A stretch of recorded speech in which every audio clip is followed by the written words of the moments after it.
नमस्कार। प्रांजल ज्ञान गंगा में आप सभी का स्वागत है। हम संक्षिप्त महाभारत का पाठ कर रहे हैं जिसमें कि भीष्म पर्व चल रहा है।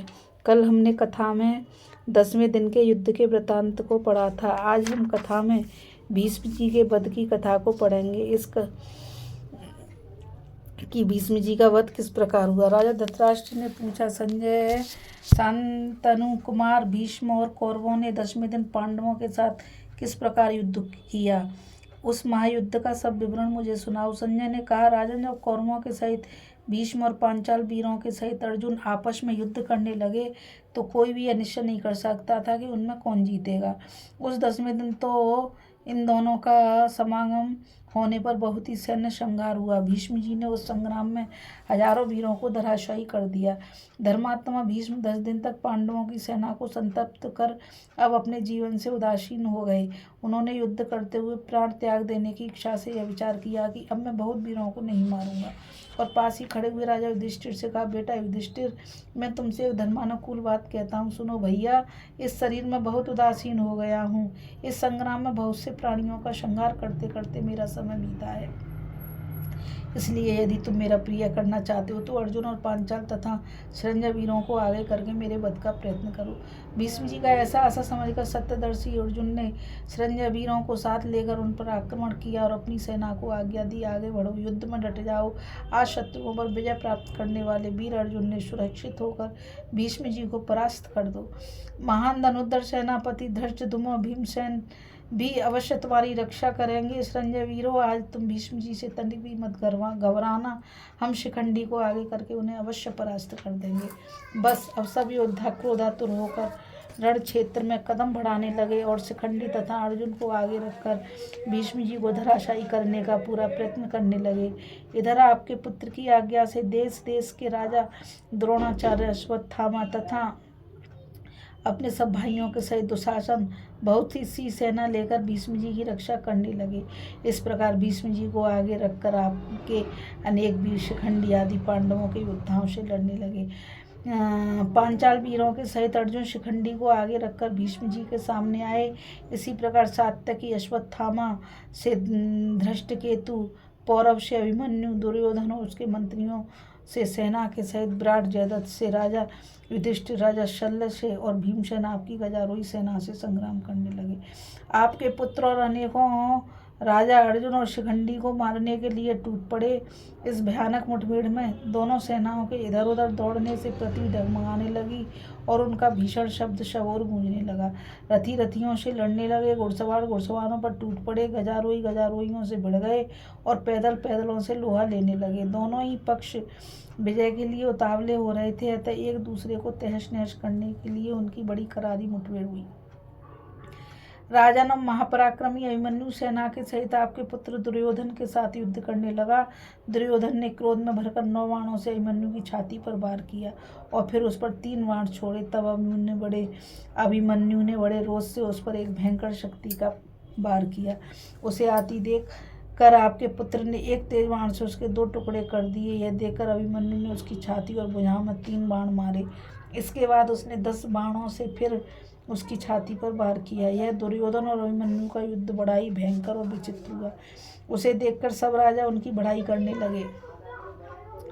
अश्वत्थामा ने सात्यकी पर 9 बाण छोड़कर फिर 30 बाणों से उसकी छाती और भुजाओं को घायल कर दिया। इस तरह अत्यंत बाणविद्ध होकर यशस्वी सात्यकी ने अश्वत्थामा पर 3 तीर छोड़े। महारथी पौरव ने धनुर्धर धृष्टकेतु को बाणों से आच्छादित कर बहुत ही घायल कर दिया तथा धृष्टकेतु ने 30 तीखे तीरों से पौरव को बीध दिया।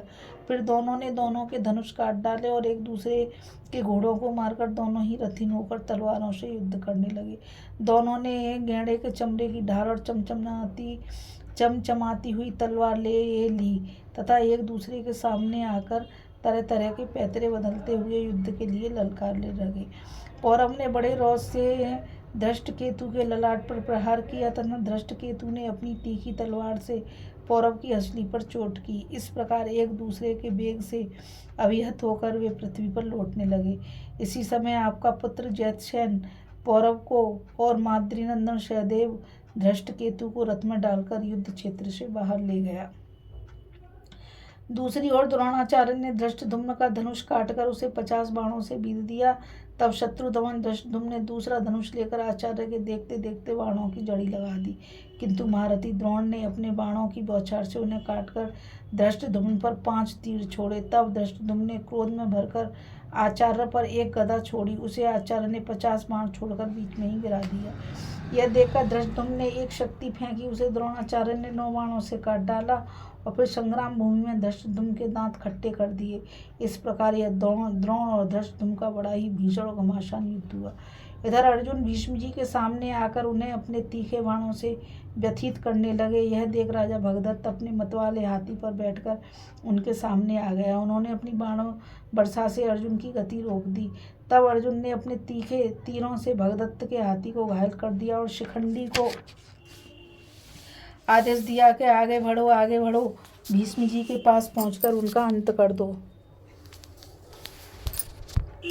ऐसा कहकर अर्जुन शिखंडी को आगे रखकर बड़े वेग से भीष्म जी की ओर चले। बस दोनों ओर से बड़ा घोर युद्ध होने लगा। आपके शूरवीर कोलाहल करते हुए बड़ी तेजी से अर्जुन की ओर दौड़े, किंतु अर्जुन ने आपकी उस विचित्र वाहिनी को बात की बात में कुचल डाला। शिखंडी झटपट भीष्म पितामह के सामने आया और बड़े उत्साह से उन पर बाण बरसाने लगा।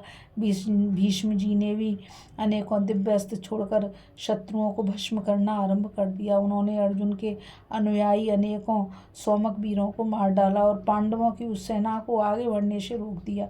बात की बात में अनेकों रथ, हाथी और घोड़े बिना सवारों के हो गए। इस समय भीष्म जी का एक भी बाण खाली नहीं जाता था। वे विश्वभक्षी काल के समान हो रहे थे। अतः उनकी चपेट में आकर काशी और कौरव देश के 14,000 वीर अपने हाथी, घोड़े और रथों के सहित रण क्षेत्र में धराशायी हो गए। सौमकों में से ऐसा एक भी महारथी नहीं था जो उस समय संग्राम भूमि में भीष्म जी के सामने आकर अपने जीवन की आशा रखता हो।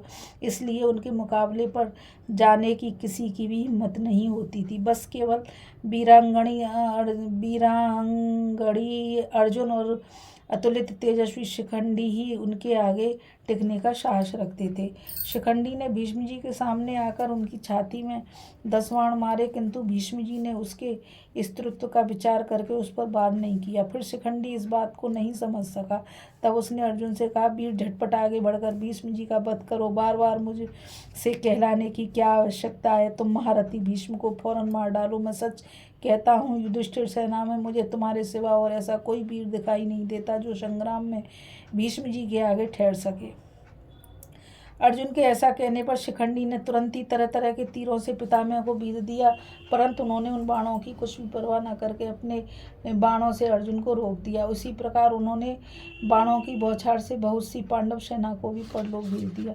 दूसरी ओर से पांडवों ने भी अपने तीरों से पितामह को बिल्कुल ढक दिया। इस समय हमने आपके पुत्र दुशासन का बड़ा अद्भुत पराक्रम देखा। वह एक ओर तो अर्जुन के साथ युद्ध कर रहा था, दूसरी ओर पितामह की रक्षा करने में भी तत्पर था।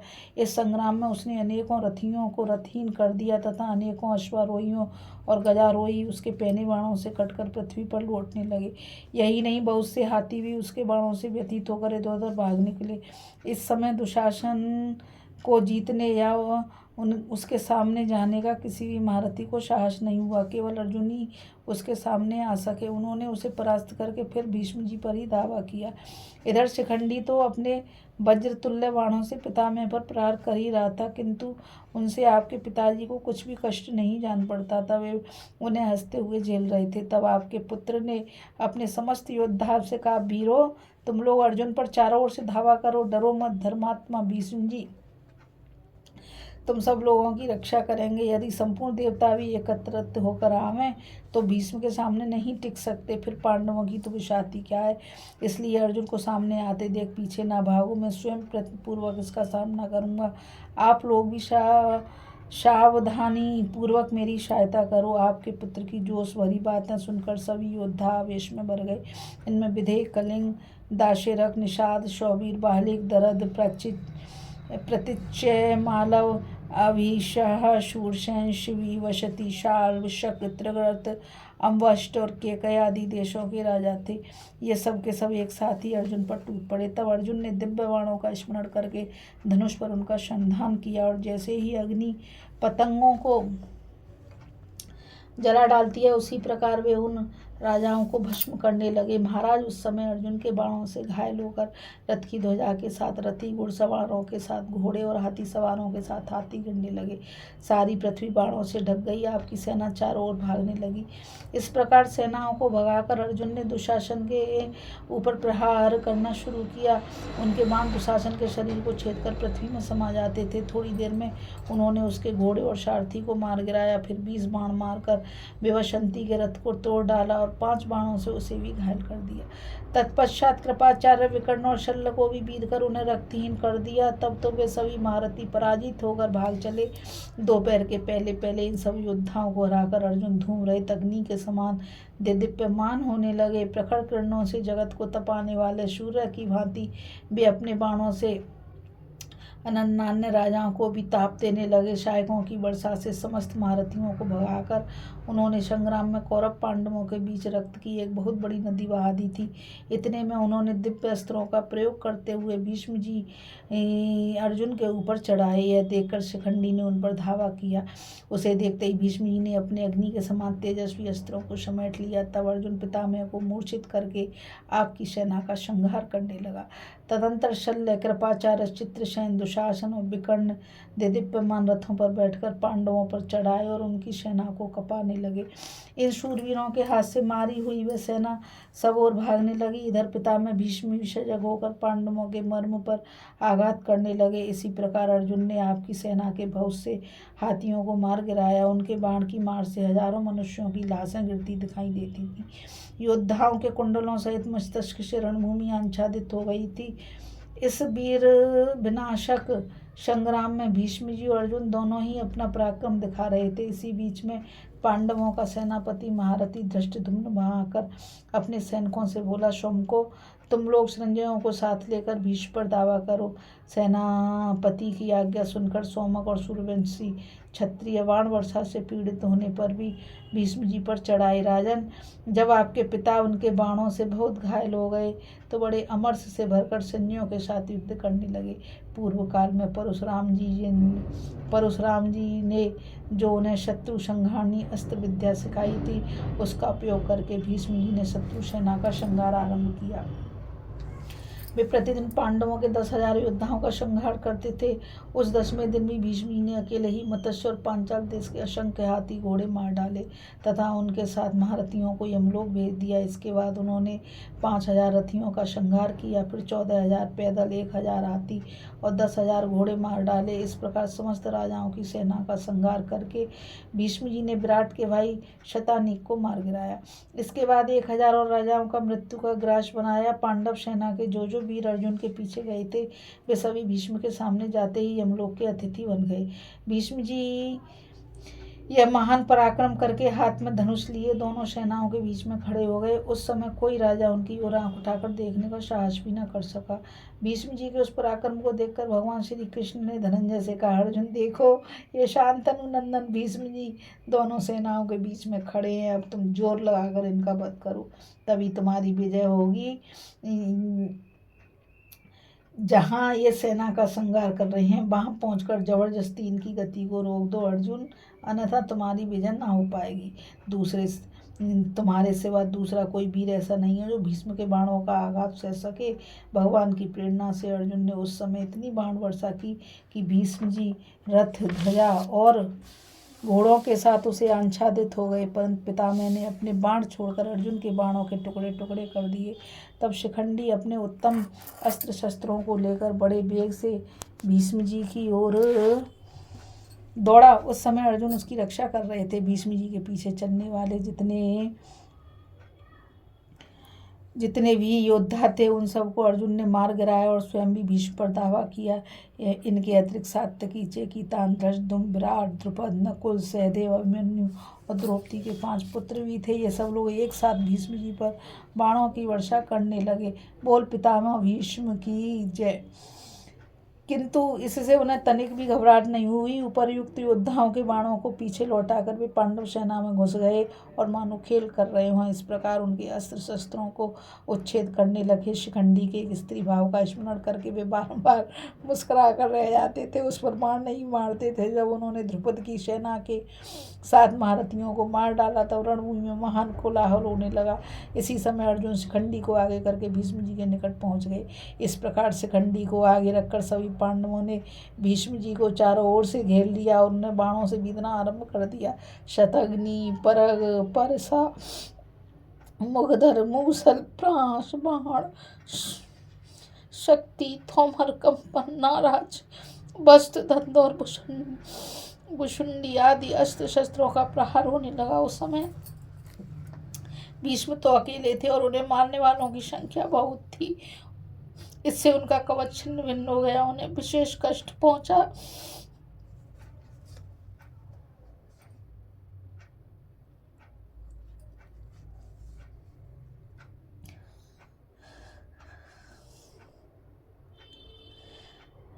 तथा उनके मर्म स्थानों में गहरी चोट लगी, तो भी वे विचलित नहीं हुए। एक ही क्षण में रथ की पंक्ति तोड़कर बाहर निकल आते और पुनः सेना के मध्य में प्रवेश कर जाते। द्रुपद और धृष्टकेतु की कुछ भी परवाह न करके वे पांडव सेना में घुस आए और अपने पैने बाणों से भीमसेन, सात्यकी, अर्जुन, द्रुपद, विराट और धृष्टद्युम्न इन 6 महारथियों को बीधने लगे।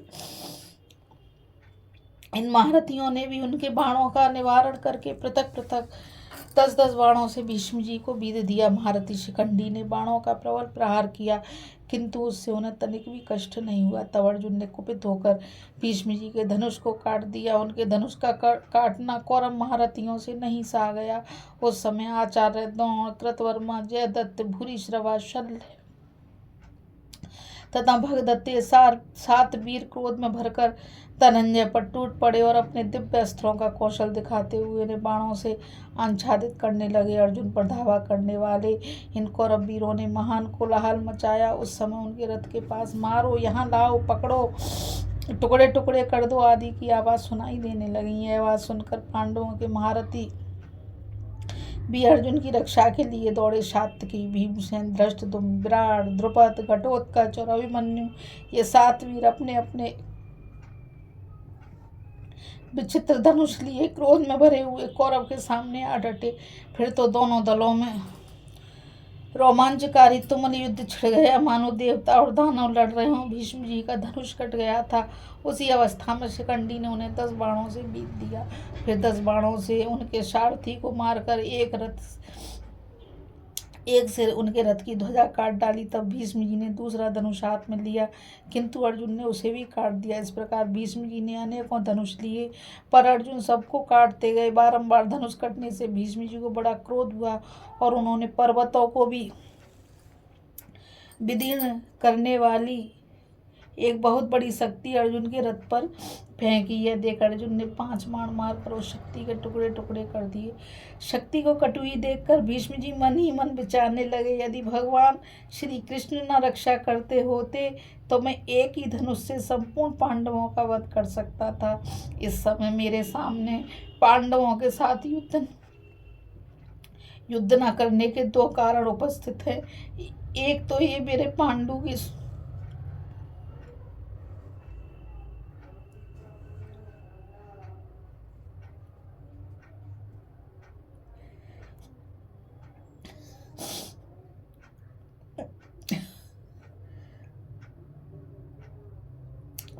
पांडु की संतान होने के कारण मेरे लिए अवध्य हैं। दूसरे मेरे समक्ष शिखंडी आ गया है, जो पहले स्त्री था। जिस समय मेरे पिता ने माता सत्यवती से विवाह किया, उस समय उन्होंने संतुष्ट होकर मुझे 2 वर दिए थे, जब तुम्हारी इच्छा होगी तभी मरोगे तथा युद्ध में कोई भी तुम्हें मार ना सकेगा। जब ऐसी बात है तो मैं इस समय अपनी स्वच्छंद मृत्यु क्यों ना स्वीकार कर लूं, क्योंकि अब इसका भी अवसर आ गया है। गोविंद। भीष्म जी के इस निश्चय को आकाश में स्थित ऋषिगण और वसु देवता जान गए।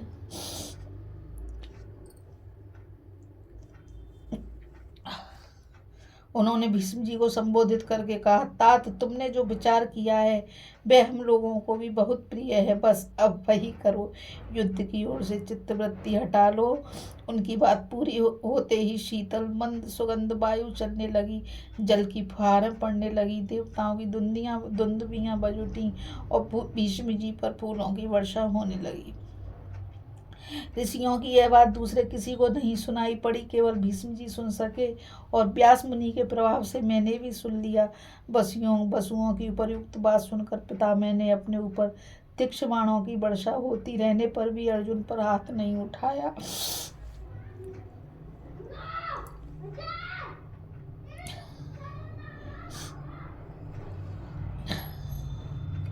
उस समय शिखंडी ने कुपित होकर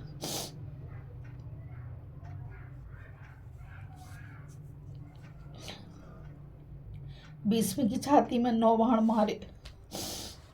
हे भगवान, हे गोविंद, किंतु वे तनिक भी विचलित नहीं हुए। तब अर्जुन ने मुस्कुराकर पितामह के ऊपर पहले 25 बाण मारे, फिर शीघ्रतापूर्वक 100 बाणों से उनके सारे अंगों को तथा मर्म स्थानों को बीध डाला।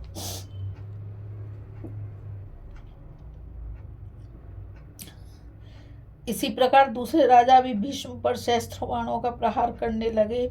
भीष्म जी भी अपने बाणों से उन राजाओं के अस्त्रों का निवारण कर उन्हें बीधने लगे।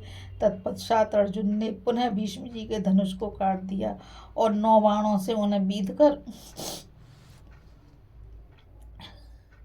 एक से उनके रथ की ध्वजा काट दी, फिर 10 बाण मारकर उनके सारथी को पीड़ित कर दिया। जब भीष्म जी ने दूसरा धनुष लिया तो अर्जुन ने उसे भी काट दिया। एक एक क्षण में वे धनुष उठाते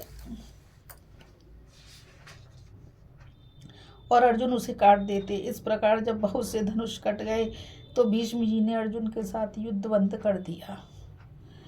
तब अर्जुन ने शिखंडी को आगे करके पितामह को पुनः 25 बाण मारे।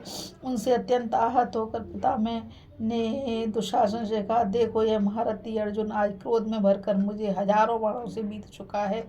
इसके बाण मेरे कवच को छेद कर शरीर में घुस जाते हैं और मूसल के समान चोट करते हैं। ये शिखंडी के बाण नहीं, वज्र के समान इन बाणों का स्पर्श होते ही शरीर में बिजली सी दौड़ जाती है। हे ब्रह्मदंड के समान भयंकर और वज्र के समान दुर्दम्य तथा मेरे मर्म स्थानों को विदीर्ण किए डालते हैं। अर्जुन के सिवा और किसी के बाण मुझे इतनी पीड़ा नहीं दे सकते। ऐसा कहकर भीष्म जी मानो पांडवों को भस्म कर डालेंगे इस प्रकार क्रोध में भर गए और अर्जुन के ऊपर उन्होंने पुनः एक शक्ति छोड़ी, किंतु अर्जुन ने उसके 3 टुकड़े कर दिए। तब भीष्म जी ढाल और तलवार हाथ में लेकर रथ से उतरने लगे। अभी ऊपर ही थे कि अर्जुन ने बाण मारकर उनकी ढाल के सैकड़ों टुकड़े कर डाले। यह देखकर सबको बड़ा विस्मय हुआ। अर्जुन ने पहने बाणों से भीष्म जी का रोम रोम बीध डाला। उनके शरीर में 2 अंगुल भी ऐसा स्थान नहीं बचा था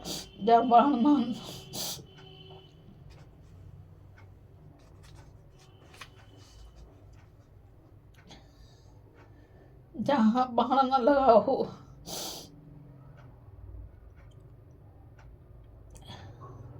इस प्रकार कौरवों के देखते देखते बाणों से छन्नी होकर आपके पिताजी सूर्यास्त के समय रथ से गिर पड़े। उस समय उनका मस्तिष्क पूर्व दिशा की ओर था। उनके गिरते ही देवताओं और राजाओं में हाहाकार मच गया। महाराज, महात्मा भीष्म को उस अवस्था में देख हम लोगों का दिल बैठ गया। पृथ्वी पर वज्रपात के समान शब्द हुआ। उनके शरीर में सब ओर बाण बिधे हुए थे, इसलिए वे उन पर ही टंगे रह गए। धरती से उनका स्पर्श नहीं हुआ। बाण शैया पर सोए हुए भीष्म जी के शरीर में दिव्य भाव का आवेश हुआ। गिरते गिरते उन्होंने देखा कि सूर्य तो अभी दक्षिणायन है। यह मरण का उत्तम काल नहीं है, इसलिए अपने प्राणों का त्याग नहीं किया। वो सवास ठीक रखा। उसी समय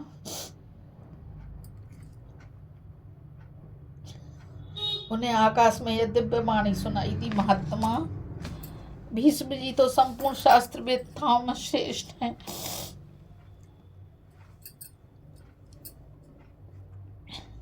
उन्होंने इस दक्षिणायन में अपनी मृत्यु क्यों स्वीकार की? यह सुनकर पितामह ने उत्तर दिया, मैं अभी जीवित हूँ। हिमालय की पुत्री श्री गंगा जी को जब यह मालूम हुआ कि कौरवों के पितामह भीष्म पृथ्वी पर गिरकर भी अभी प्राणों को बचाए हुए उत्तरायण की बाट जो होते हैं, तो उन्होंने महर्षियों को हंस के रूप में उनके पास भेजा।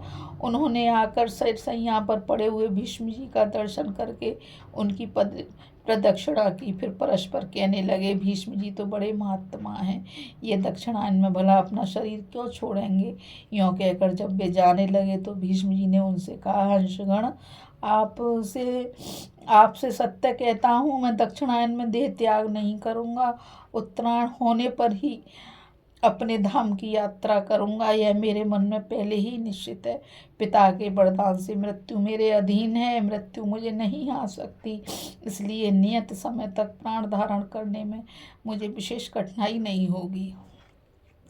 यह कहकर पूर्वज सरसैया पर सोए रहे और हंसगण चले गए। उस समय कौरव शोक से मूर्छित हो रहे थे। कृपाचार्य और दुर्योधन आदि आह भर भर कर रो रहे थे। कितनों को विषाद के मारे बेहोशी छा गई थी, उनकी इंद्रियां जड़वत हो गई थीं। कुछ लोग गहरी चिंता में डूबे हुए थे। युद्ध में किसी का भी मन नहीं लगता था। कोई भी पांडवों पर धावा ना कर सका, मानो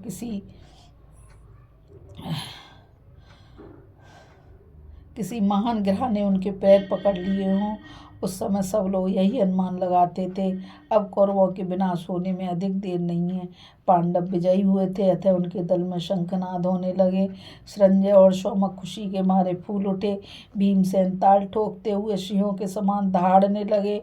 कौरव सेना में कुछ लोग बेहोश थे और कुछ फूट फूट कर रो रहे थे। कितने ही पछाड़ खा खा कर गिर रहे थे।